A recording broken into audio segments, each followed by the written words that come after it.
क्वाड्रेटर के बारे में हम लोग पढ़ रहे हैं। सबसे पहले अपने पास रेक्टेंगल, आयत।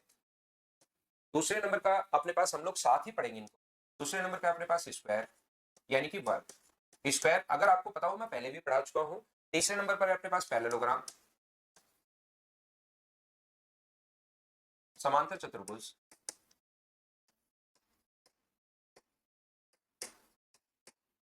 चौथे नंबर पर है अपने पास रोम्बस।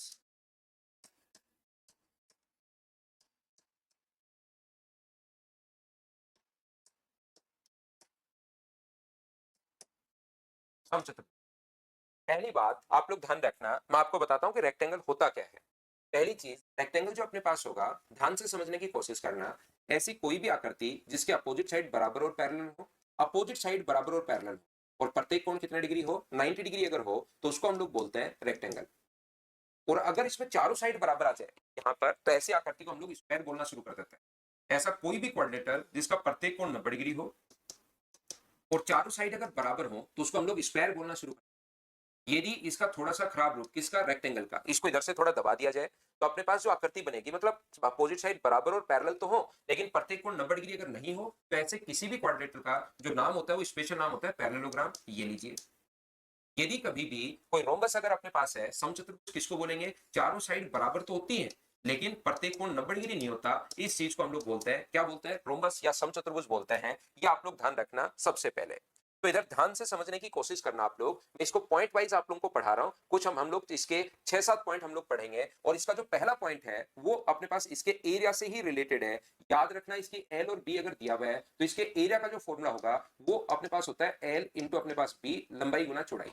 इसके एरिया का जो फॉर्मूला अपने पास होता है वो होता है ए इंटू ए अगर दिया हुआ तो ए इंटू ए, तो ए स्क्वायर अपने पास होगा। इसके जो एरिया का अपने पास फॉर्मूला होता है, ये पॉइंट आप लोग लिखते भी चलना चाहो तो, इसके एरिया का फॉर्मूला होता है, डिपेंड करता है कि क्या क्या गिवन है। मान लो कभी भी बेस और हाइट अगर गिवन है तो एरिया का फॉर्मूला होता है बेस इंटू अपने पास हाइट। ये लीजिए, बिल्कुल ठीक है। अगर कभी भी अपने पास दो साइड और उसके बीच का कोण दिया हुआ मिले तो एरिया का जो फॉर्मूला होता है वो होता है अपने पास ए इंटू बी इंटू अपने पास साइन थीटा। ये अपने पास एरिया का फॉर्मूला होता है। अगर दो साइड और बीच का कोण दिया हुआ मिले तो फॉर्मूला होगा ए बी साइन थीटा। और इसके अगर कभी भी दोनों डायगोनल्स के बीच का कोण दे दे, इसके दोनों डायगोनल्स और उसके बीच का कोण दे दे, तो एरिया का जो फॉर्मूला होता है वो होता है half into d1 into d2। और इनके बीच का कोण हमेशा किसमें लिखते हैं, वो लिखते हैं हम लोग साइन में, तो साइन फाई। ये लीजिए, इसके एरिया के 3 फॉर्मूले अपने पास होता है। डिपेंड करेगा कि हमारे पास क्या गिवन है, ये चीज आप लोग ध्यान रखना। यदि अपने पास बेस और हाइट गिवन है तो बेस इंटू हाइट, सबसे ज्यादा यही काम में आता है। दो साइड और उनके बीच का कोण दे दे तो ए बी अपने पास साइन थीटा होगा। और अगर कभी भी दो डायगोनल और उसके बीच का कोण दे दे तो हाफ d1 d2 इंटू उनके बीच के कोण को हमेशा साइन में लिखते हैं। ये मुझे उम्मीद है कि आपको पता होगा। इसमें भी एरिया का जो फॉर्मूला होता है वो अपने पास होता है बेस इंटू अपने पास हाइट होगा। ध्यान रखना, अगर बेस और हाइट दिया हुआ है तो बेस इंटू हाइट। यदि अपने पास इसकी दो साइड अपने पास दी हुई हैं और उसके बाद पूछे तो साइड इंटू साइड, तो साइड स्क्वायर। और उनके बीच का कोण हम लोग लेते हैं साइन थीटा में। मान लो दो साइड दी हुई है और बीच का कोण अगर दिया हुआ है तो दोनों साइड इक्वल होंगी, तो साइड इंटू साइड और बीच का कोण साइन में लेंगे। बोलिए बिल्कुल ठीक है क्या? हाँ और ना भाई आप लोग बोलते रहा करो। और यहाँ पर अपने पास एरिया का जो फॉर्मूला होगा, अगर दोनों डायगोनल दिए हुए हैं तो हाफ d1 इंटू d2। और बीच का कोण क्योंकि साइन में लेते हैं, लेकिन रोम्बस के दोनों डायगोनल से एक दूसरे को 90 डिग्री पर काटते हैं और 90 डिग्री पर अगर काटते हैं तो साइन 90 का मान अपने पास 1 होता है। इसमें अपने पास ये 3 फॉर्मूले हैं और ये 3 जो फॉर्मूले हैं इसमें सबसे ज्यादा कौन सा काम आता है, तीसरा काम आता है। सर ये 3 फॉर्मूले क्यों हैं, मुझे बताइए कि 3 फॉर्मूले क्यों हैं? तो यहां पर 3 इसलिए हैं। देखो बंटी यादव कह रहा सर नहीं समझ में आया। मैं आपको क्या बताना चाह रहा हूं, मैं आपको ये बताना चाह रहा हूं कि फॉर्मूले में समझा तो रहा ही नहीं, आपको याद करने हैं। मैं तो सिर्फ यहां पर ये बता रहा हूं कि 3 फॉर्मूले क्यों हैं। 3 इसलिए हैं क्योंकि अपने पास पर डिपेंड करेगा कि क्या गिवन है। मान लो दो साइड और बीच का कोण दे दे तो साइड इंटू साइड और बीच का कोण साइन थीटा। अगर अपने पास दोनों डायगोनल दे दे तो ये रहा, बेस और हाइट दे दे तो अपने पास ये रहा। ये अपने पास फॉर्मूले हैं बंटी यादव भाई जो आप लोगों को याद करने हैं। बताइए बिल्कुल ठीक है क्या? ये फॉर्मूला आप लोग चाहो तो लिख सकते हो। तो ये था इनका पहला पॉइंट। ऐसे करके हम लोग 7-8 पॉइंट का डिस्कशन करते हैं और फिर हम लोग कल की क्लास यानी अगली क्लास से, मंडे से, फिर हम लोग इनके क्वेश्चंस करना शुरू करेंगे।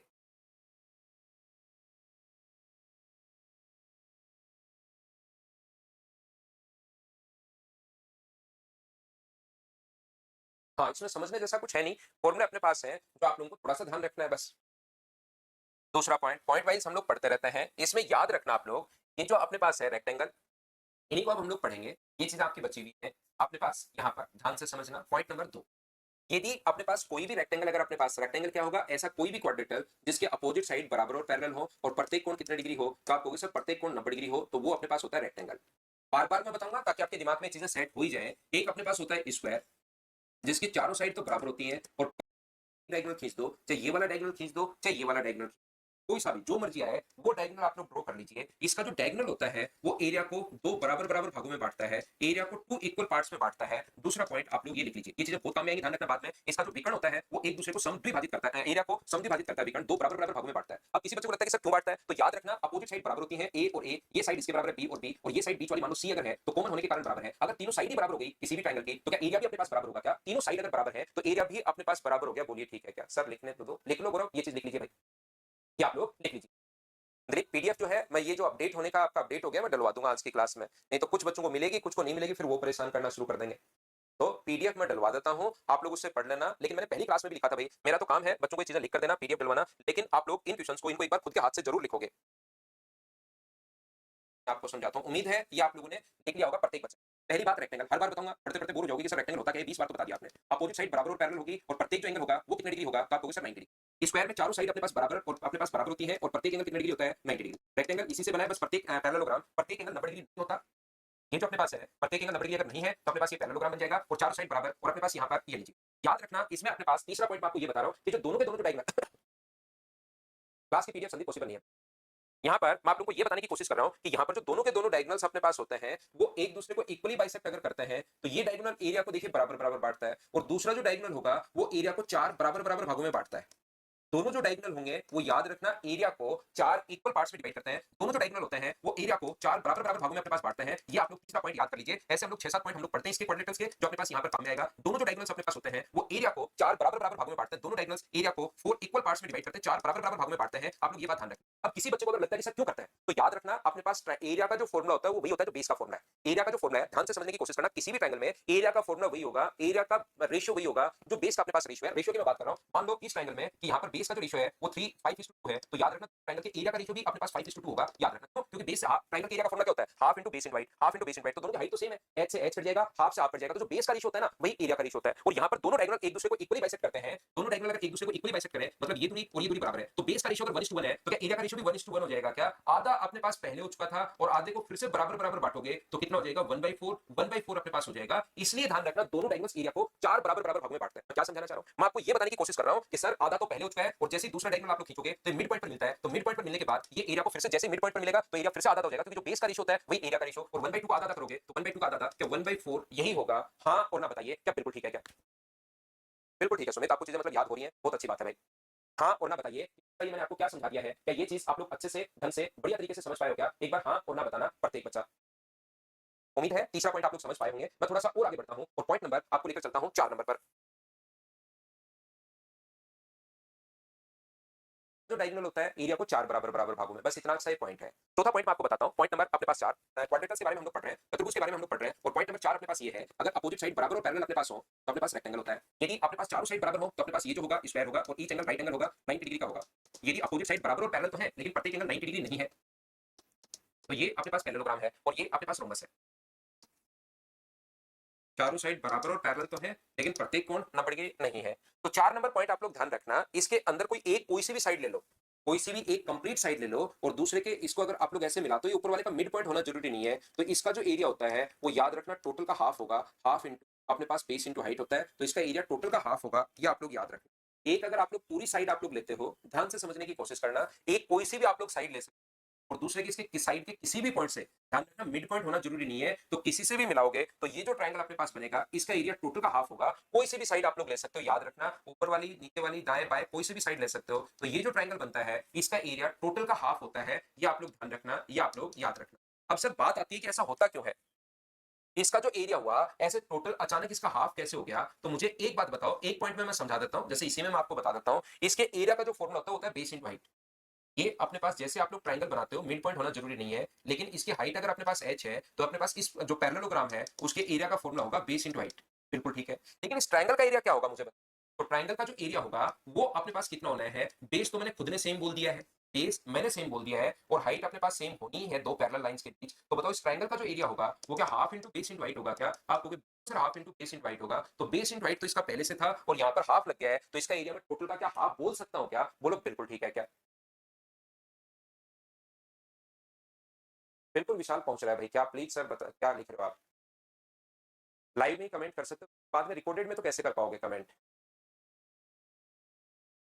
तो क्या आप लोग ये बात समझ पाए हो क्या कि यहाँ पर अपने पास जैसे आप लोग डायगोनल ये एक लाइन ड्रॉ करते हो तो उसके बाद एरिया आधा क्यों हो जाता है? क्योंकि ट्रायंगल का एरिया होता है half into base into height और उसका एरिया है प्रत्येक में बेस इंटू हाइट, तो बेस इंटू हाइट होते ही उसका बेस इंटू हाइट है, इसका half into base into height हो गया, तो सीधा सीधा दिखाई दे रहा है कि हाँ सर जरूर आधा होता है। बोलिए ठीक है क्या?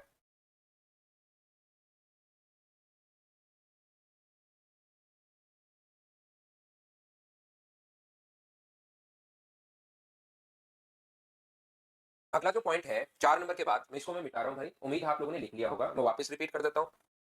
टोटल का एरिया होता है बेस इंटू हाइट। अगर ट्रायंगल आप लोग बनाते हो कोई भी एक कंप्लीट बेस लेकर तो उसका एरिया होगा हाफ इंटू, तो ये बेस इंटू हाइट है, वो half into base into height है और ये आधा हो गया, यही तो मैं बोल रहा हूँ कि इसका एरिया टोटल का हाफ होता है। हाँ अभी प्रोवाइड करवाते हैं, जल्दी प्रोवाइड करवाना शुरू करूंगा मैं क्वेश्चंस। पहले आप लोग यहाँ पर थ्योरी लेकिन अच्छे से याद कर लेना, कल संडे है, थ्योरी आप लोग अच्छे से याद कर लेना, मंडे से फिर हम लोग क्वेश्चंस करना शुरू करेंगे और मंडे को आपको इसकी फाइल भी मिल जाएगी, तब तक प्रत्येक बच्चे की प्रॉब्लम सोल्व हो जाएगी मंडे तक मुझे लगता है, तो मंडे को फिर मैं आपको फाइल भी प्रोवाइड करवा दूंगा, जैसे ही क्वेश्चंस अपने होने शुरू होंगे तो मैं थ्योरी की और क्वेश्चंस की 2D के हम लोग सारे के सारे चीजें आपको प्रोवाइड करवा देंगे, फिर हम लोग 3D पढ़ लेंगे। ताकि हैप्पी न्यू ईयर भाई आपके लिए। देखिए ध्यान से समझना, पॉइंट नंबर मैं 5 पढ़ाता हूँ, एक बात आप लोग ध्यान रखना, प्रत्येक बच्चा कोई भी अगर अपने पास रेक्टेंगल है, ध्यान दीजिए भाई, रेक्टेंगल अपने पास हो सकता है, स्क्वायर अपने पास हो सकता है, पैरेललोग्राम अपने पास हो सकता है। तो पैरेललोग्राम को इतना बड़ा क्यों बना दिया? इसलिए बना दिया क्योंकि इसी में समझाऊंगा मैं कि ऐसा होता क्यों, एक में समझा दूंगा, बाकी में आप लोगों को याद करना है। मान लो इसके अंदर कोई भी पॉइंट हो, ध्यान से सुनना, इसके अंदर ये है अपने पास ए बी सी और डी, कहीं भी पॉइंट हो सकता है, क्या सर दोनों डायगोनल मिल रहे हैं वहां का पॉइंट है क्या? नहीं, वो भी हो सकता है, कहीं भी इसके अंदर पॉइंट हो सकता है। हमेशा आप लोग ध्यान रखना, ये जो पॉइंट है उसके एरिया को 4 भागों में बांटता है और ये A1 A2 और A3 अगर है तो याद रखना A4 अगर है तो A1 प्लस A3 का जो एरिया अपने पास होगा वो अपने पास A2 प्लस A4 के एरिया के बराबर होगा। मैं क्या बताना चाह रहा हूं, बात वापस ध्यान से सुन लीजिए आप लोग, क्योंकि ध्यान से नहीं सुनोगे तो पता ही नहीं लगेगा कि हम लोग पढ़ क्या रहे हैं। सर आपके कारण मैं मैथ से ट्यूशन में फर्स्ट आया है सर प्लीज। देखिए कौन से ट्यूशन में फर्स्ट आए हो भाई? ट्यूशन में फर्स्ट आए हो मतलब मैं समझा नहीं, मैथ्स में सर ट्यूशन में फर्स्ट आए हो, कौन से ट्यूशन में फर्स्ट आ गए? रिंकू यही लेवल होता है भाई, इससे कम ही होगा। आरपीएफ एसआई में यही लेवल होता है, या इससे कम ही होगा थोड़ा बहुत, इससे ज्यादा नहीं होना। मैं तो आपको जो चीजें नहीं आती ना वो भी पढ़ा देता हूँ, 100% एक्स्ट्रा पढ़ाता हूँ मैं।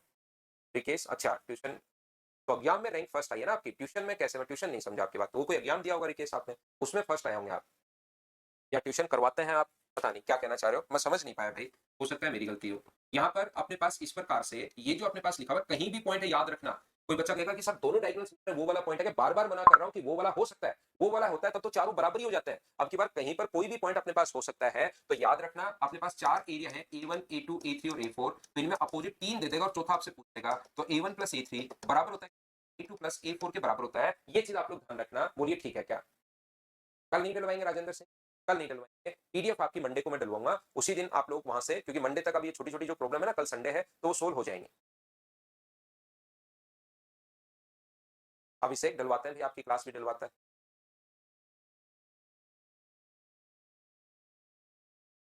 देखिए ध्यान से समझने की कोशिश करना, अपने पास अंदर कहीं पर कोई भी पॉइंट हो सकता है, दोनों डायगोनल मिल रहे हैं वो वाला पॉइंट होना जरूरी नहीं है, कहीं पर कोई भी पॉइंट हो सकता है, याद रखना। तो यहाँ पर अपने पास A1 A2 A3 और A4 अगर है तो अपने पास यहाँ से A1 प्लस अपने पास A3 बराबर होगा A2 प्लस A4 के। अब बात है कि सर ऐसा क्यों है, ये मैं एक इसमें आपको समझा देता हूँ, बाकी सभी में आपको समझ में आ जाएगा।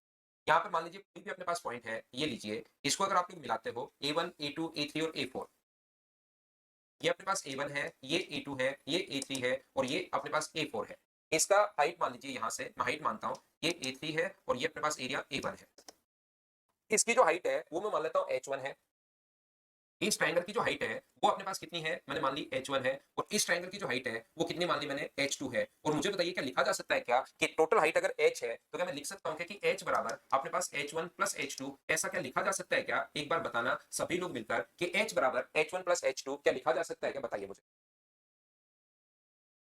हाँ उमेश, टेस्ट आपका अपलोड हो जाएगा, टेस्ट में वापस अपलोड करवा रहा हूँ आपके लिए, कौन सा अपलोड करवा रहा हूँ? टेस्ट 30 नंबर 14 नंबर और 15 नंबर, जो प्रैक्टिस बैच है उन बच्चों के लिए, 13 14 15।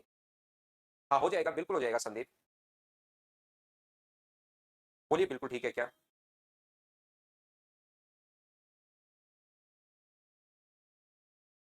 ठीक है, यहाँ पर मैं आपको क्या बताने की कोशिश कर रहा हूँ, मुझे एक बात बताइए आप लोग, A1 का एरिया जो पहला आपने A1 माना है, ट्रायंगल का एरिया क्या होगा? बेस आपको पता है B है, तो एरिया जो होगा A1 जो होगा, वो क्या अपने पास half in B into H1 होगा क्या? आप कहोगे बिल्कुल होगा सर। और मुझे बताओ A3 कितना होगा? तो आप कहोगे सर A3 होगा वो हाफ इंटू B इंटू अपने पास H2।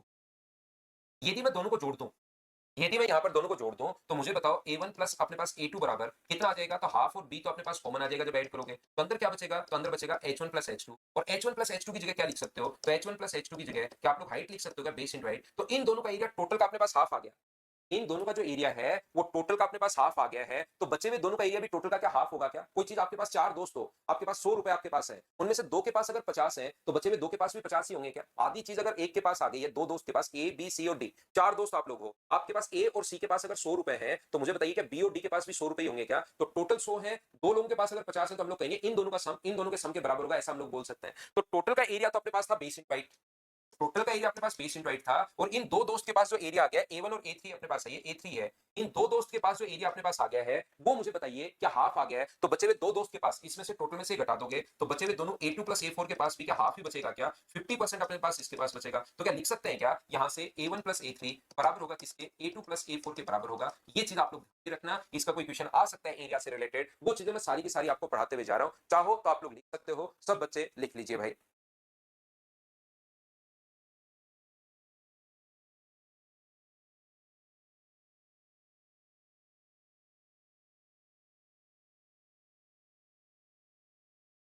बोलिए बिल्कुल ठीक है क्या?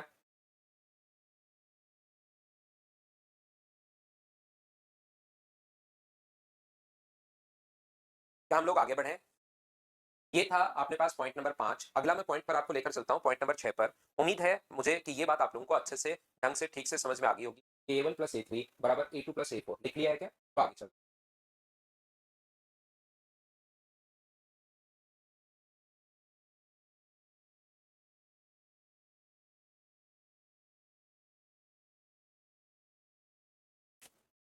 अगला पॉइंट मैं आपको पढ़ा रहा हूँ, पॉइंट नंबर 6, ध्यान से समझना, पॉइंट नंबर 6 के लिए। रेक्टेंगल ऐसा कोई भी क्वाड्रेटर जिसके अपोजिट साइड बराबर और पैरेलल हो, और प्रत्येक कोण कितने डिग्री हो? ईच एंगल जो होगा वो राइट एंगल होगा। स्क्वायर का प्रत्येक जो एंगल अपने पास होता है, स्क्वायर जो अपने पास होता है, प्रत्येक कोण अपने पास 90 डिग्री, ये लीजिए। यहाँ पर एक अपने पास होता है पैरेललोग्राम, समांतर चतुर्भुज, अपोजिट साइड बराबर और पैरेलल, और प्रत्येक एंगल 90 डिग्री नहीं होता, और एक होता है अपने पास रोमबस। चारों साइड अपने पास बराबर होती हैं और अपोजिट साइड बराबर और पैरेलल तो अपने पास होती हैं। याद रखना इसके डायगोनल पर अगर कोई भी पॉइंट अपने पास हो, ध्यान से समझने की कोशिश करना, इसके डायगोनल पर अगर अपने पास कोई भी पॉइंट मान लीजिए है, तो यहां से जैसे आप लोग इसको मिलाओगे, ये दोनों डायगोनल्स मिल रहे हैं वो वाला पॉइंट होना जरूरी नहीं है। जैसे आप लोग इससे मिलाओगे तो इस वाले ट्रायंगल का एरिया और इस वाले ट्रायंगल का एरिया याद रखना बराबर होना है। जब आप लोग यहाँ से डायगोनल पर अगर कोई भी पॉइंट है, मिड पॉइंट होना जरूरी है, कहीं भी मिला लो, तो इसमें तो कोई दिक्कत आपको आती है नहीं। इसमें तो आप तुरंत सोच पाते हो कि यार ये दोनों साइड बराबर थी, तो यहाँ पर एरिया भी चलो लगभग बराबर ही होगा, कोई बात नहीं। लेकिन इसमें आपको ये बात समझ में नहीं आती, आपको लगता है यार ये साइड तो छोटी है और ये साइड बड़ी है, तो फिर दोनों का एरिया बराबर कैसे हो सकता है सर? लेकिन होता है, आप लोग ये बात ध्यान रखना, इस चीज को याद रखना। ये जो अपने पास है कोई भी पॉइंट अगर कहीं पर है, तो इसके कारण अगर इसको मिलाओगे, कैसे ये डायगोनल मिल रहे हैं? नहीं, डायगोनल तो यहाँ पर मिलते हैं, तो इस वाले भाग का एरिया, अब इसमें अजीब लगेगा आपको कि ये वाली साइड तो सर छोटी होती है, ये वाली साइड बराबर बड़ी होती है, तो आपका दिमाग कहेगा बराबर नहीं होते, लेकिन दिमाग की मत मानना, रियल में ध्यान रखना दोनों बराबर होंगे। क्यों बराबर होंगे वो चीज मैं आपको बता दूंगा यहाँ पर, लेकिन बराबर होंगे पहले वो तो याद करो। इसका जो अपने पास इस प्रकार से है, इस वाले भाग का एरिया और इस वाले भाग का जो एरिया होता है वो याद रखना अपने पास बराबर होता है। अब बात ये है कि सर बराबर क्यों होता है, चलो समझ में आ गया कि बराबर होता है, लेकिन बराबर होता क्यों है? तो यहाँ पर चलिए मैं आपको अब समझाता हूँ, कहीं कोई दिक्कत नहीं है समझाने में, तो अपने को कहीं प्रॉब्लम आती ही नहीं। यहाँ पर देखिए ध्यान से समझना आप लोग, मुझे एक बात बताओ कि क्या अपने पास किसी भी ट्रायंगल में मिड पॉइंट को मिलाते ही एरिया क्या आधा आधा हो जाता है? बोलिए बिल्कुल ठीक है क्या? जैसे ही आप लोग मिड पॉइंट मिलाओगे, एरिया अपने पास आधा आधा हो जाएगा। ये अगर एक्स है तो इधर वाला भी एक्स होगा। अगर ये अपने पास मिड पॉइंट है, तो ट्रायंगल में जो माध्यिका होती है, वो जो मीडियन होती है, वो ट्रायंगल के एरिया को बाइसेक्ट करती है। थोड़ी देर पहले मैंने बताया बेस का रेशियो अगर 1:1 है, तो एरिया का रेशियो भी 1:1 होगा। तो मुझे एक बात बताइए सब लोग मिलकर कि क्या अपने पास यहां से ध्यान से समझने की कोशिश करना कि क्या अपने पास दोनों जो डायगोनल्स होते हैं, क्योंकि ये मिड पॉइंट पर मिलता है, एक डायगोनल दूसरे के मिड पॉइंट पर मिलता है, तो क्या इस वाले भाग का एरिया मुझे समझाने की कोशिश करना, और थोड़ी देर पहले मैंने लिखवा भी दिया था 2 नंबर पॉइंट, क्या इस वाले भाग का एरिया और क्या मुझे बताइए इस वाले भाग का एरिया क्या दोनों अपने पास बराबर होने हैं? ये चीज तो आपको पता है क्या कि इस वाले भाग का एरिया अगर एक्स होना है तो इस वाले भाग का एरिया भी कितना होना है? तो आपको एक्स होना है। क्या ये चीज आपको पता है क्या? बताइए। हाँ, कोई भी डायगोनल हो सकता है त्रिभुवन। अब मुझे बताओ, जैसे ही आप लोग यहाँ पर कोई पॉइंट अपने पास है, मान लीजिए जैसे मैं इसको पी पॉइंट मान रहा हूँ, ये पॉइंट मान लीजिए पी अपने पास है, तो जैसे ही आप लोग इसको इससे मिलाओगे, ध्यान से समझने की कोशिश करना, जैसे ही आप लोग इसको इससे मिलाओगे, इस प्रकार से अगर मिलाओगे, तो भी तो ये अपने पास मिड पॉइंट ही है।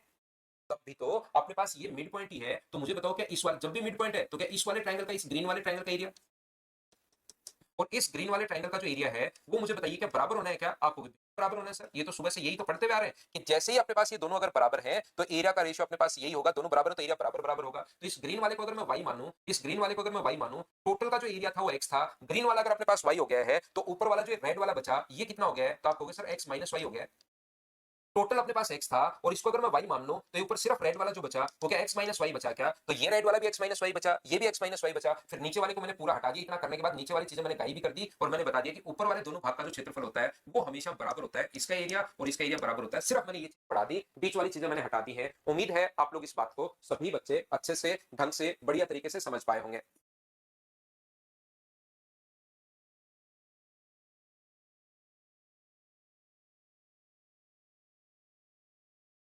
आगे बढ़ता हूं, अगला पॉइंट मैं आपको बताता हूं, पॉइंट नंबर 7।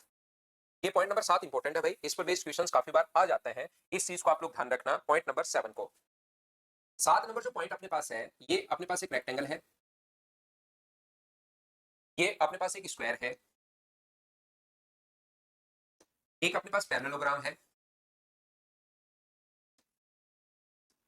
एक अपने पास रोम्बस है।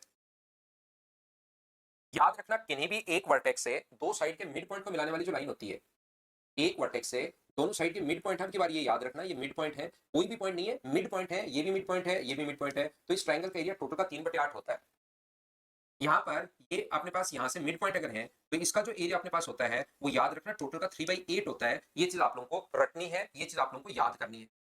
अगर आप लोग इनको मिड पॉइंट को मिलाओगे एक वर्टेक्स को, तो इसका जो एरिया अपने पास होता है वो टोटल का 3/8 होगा। याद रखना ये दोनों अपने पास मिड पॉइंट है, इस साइड का मिड पॉइंट, इस साइड का मिड पॉइंट। ऐसे ही अपने पास यहाँ पर ये और ये अगर अपने पास मिड पॉइंट है, तो इसका जो एरिया होता है वो टोटल का 3/8 होता है। ये चीज आप लोग ध्यान रखना, इसको आप लोग याद रखना सभी लोग।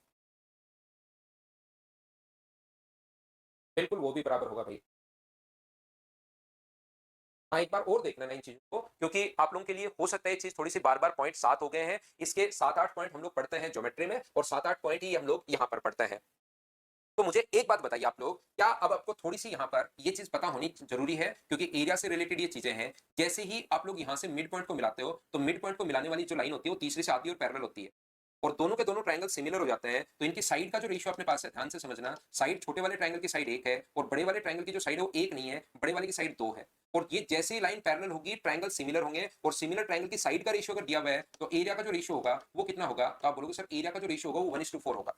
साइड का रेशियो अगर 1:2 है, तो याद रखना इसके जो एरिया का अपने पास रेशियो होने वाला है वो कितना होने वाला है? तो 1:4 अपने पास होने वाला है। स्क्वायर हो जाता है, 1 का स्क्वायर करोगे तो 1 और 2 का स्क्वायर करोगे तो 4। तो टोटल एक एरिया किसका है? ऊपर वाले ट्रायंगल का। और 4 क्या नीचे वाले का है? टोटल का है। टोटल का अपने पास 4 है, तो नीचे वाले इसका एरिया, क्वाड्रेटर का एरिया कितना होगा? 3। ये एरिया ट्रायंगल का है, ये भी ट्रायंगल का एरिया, तो छोटे वाले का एरिया 1 है, बड़े वाले का अगर 4 है तो नीचे वाले का कितना बचा? 3। बोलिए बिल्कुल ठीक है क्या? आप कहोगे सर बिल्कुल ठीक है। तो ध्यान से आप लोग समझने की कोशिश करना, मैं आपको क्या समझाने की कोशिश कर रहा हूं। जैसे ही ट्रायंगल में आप लोग मिड पॉइंट को मिला दोगे, एक एक बात मैं समझाते हुए जा रहा हूं, इसको 2-4 बार आप लोग जरूर देखना। जैसे ही आप लोग, ये भी मिड पॉइंट है और ये भी अगर अपने पास मिड पॉइंट है, तो मिड पॉइंट को मिलाते ही, किसी भी ट्रायंगल में मिड पॉइंट को मिलाते ही जो एरिया का रेशियो हो जाता है वो क्या 1:3 हो जाता है क्या? आपको बिल्कुल 1:3 हो जाता है। और उधर वाले का एरिया अगर 4 हो गया, 3 + 1 4 हो गया, तो इधर वाले का एरिया भी कितना हो गया है? तो आपको 4 हो गया है, क्योंकि डायगोनल जो होता है वो एरिया को इक्वली बाइसेक्ट करता है। बोलो ठीक है क्या? डायगोनल एरिया को इक्वली बाइसेक्ट करता है। ये मिड पॉइंट है, ये देखिए इधर भी 1:1 है और इधर भी 1:1 है, तो ये मिड पॉइंट है, याद रखना। और मिड पॉइंट को मिलाते ही साइड का रेशियो अगर 1:2 है, तो पैरेलल लाइन अगर है तो एरिया का रेशियो 1:4 हो जाता है, स्क्वायर हम लोग कर देता है। तो ये अपने पास 1 है, ये अपने पास 3 हो गया, 1 और 3, तो आधे का एरिया 4 है, तो इधर वाले का भी एरिया 4 हो गया, तो टोटल का एरिया कितना हो गया? तो आप कहोगे सर टोटल का एरिया 8 हो गया। मुझे आप लोग फिर बताइए, टोटल का एरिया अगर 8 है, ध्यान से समझने की कोशिश करना, टोटल का एरिया अगर 8 है, मैं 8 मान चुका हूं टोटल का आपको समझाने के लिए, तो अगर मैं ये वाला डायगोनल अगर खींच दूं, तो मुझे बताइए ये कितना होगा? तो आप कहोगे सर कोई सा भी डायगोनल खींच दो, वो तो एरिया आधा आधा ही बांटता है, तो ये भी 4 होगा और ये भी 4 होगा, और यहां से ये 4 है, बिल्कुल ठीक है। लेकिन अगर मैं यहाँ पर इसके मिड पॉइंट को मिला देता हूँ, ध्यान से मुझे बताइए, इसके भी मिड पॉइंट को हम लोग मिला दें तो 4 था, तो ये एरिया भी कितना हो जाएगा? 2 हो जाएगा, और ये भी कितना हो जाएगा? 2 हो जाएगा। अगर यहाँ से इसके मिड पॉइंट को मैं मिला देता हूँ, तो टोटल 4 था, मिड पॉइंट को मिलाते ही एरिया आधा आधा हो जाता है, क्योंकि बेस का रेशियो 1:1 है, तो एरिया का रेशियो 1:1 होगा। बोलो ठीक है क्या? हाँ, कहीं भी हो सकता है दीपक, लास्ट पॉइंट में डायगोनल पर पॉइंट कहीं भी हो सकता है, ये बात तो मैंने 3-4 बार बोली है भाई, कि अपने पास कहीं भी पॉइंट हो सकता है डायगोनल पर। तो मैं आपको क्या समझाना चाह रहा हूं, मैं आपको यहां पर ये बताने की कोशिश कर रहा हूं। अब आप लोग डायग्राम पर आइए अच्छे से। यहाँ पर मुझे एक बात बताइए कि जैसे आप लोग मिड पॉइंट को मिलाते हो इस डायग्राम से, जैसे आप लोग मिड पॉइंट को मिलाते हो, तो मुझे बताओ मिड पॉइंट को मिलाते ही कि इसका एरिया एक है क्या? आप कहोगे बिल्कुल सर इसका एरिया एक है। मैं दोनों डायग्राम को मिक्स कर रहा हूं। जैसे ही इसको आप लोग यहाँ पर मिलाते हो तो मुझे बताइए कि इसका एरिया दो है क्या? आप कहोगे बिल्कुल सर इसका एरिया दो है। और ऐसे ही इसको अगर मिक्स करते हो यहाँ पर, तो बताओ इसका एरिया भी दो है क्या? दोनों डायग्राम को हमने मिक्स कर लिया है, तो टोटल का एरिया आठ था। चार और चार टोटल का एरिया आठ था, टोटल का यहाँ भी आठ है। तो बताओ पांच अपने पास, एक दो और दो अपने पास हो चुका है, तो क्या इस वाले भाग का एरिया तीन ही बचा क्या? तो क्या हम लोग लिख सकते हैं कि टोटल का आठ है तो ये तीन आया, तो एक होता तो आठ में से तीन है तो एक में से तीन बटे आठ अपने पास हो जाएगा, ये अपने पास आंसर आ जाएगा। आठ में से तीन है तो एक में से कितना होगा? तीन बटे आठ, आठ नीचे चला जाएगा, तो टोटल का 3/8 होता है। टोटल वहां पर आठ भी आ सकता है, 16 भी आ सकता है, 24 भी आ सकता है। मान लो टोटल एरिया 24 है, फिर इसका पूछ ले तो 24 का आप लोग 3/8 अगर कर दोगे तो अपने पास यहां से कितना आ जाएगा? 9 आ जाएगा। तो हमें तो ये याद रखना है कि इसका एरिया टोटल का 3/8 होता है, ये याद रखना आप लोग। तो ये थी आज की हमारी क्लास। उम्मीद है आप लोग इस चीज को अच्छे ढंग से बढ़िया तरीके से समझ पाए होंगे। बाकी हम लोग अपनी अगली क्लास में कल मिलते हैं, कल नहीं मंडे को हम लोग मिलेंगे, और मंडे को ही आपको फिर मैं पहले क्वेश्चंस करूंगा और फिर मंडे को सुबह मॉर्निंग में 10-11 बजे इसके नोट्स दे दूंगा। तब तक मुझे उम्मीद है कि आपकी प्रॉब्लम्स लगभग बच्चों की सोल्व हो जाएंगी। Thank you, bye bye, take care. एक बार वापस देखना भाई, कोई भी बच्चा अगर कम समझ पाए तो।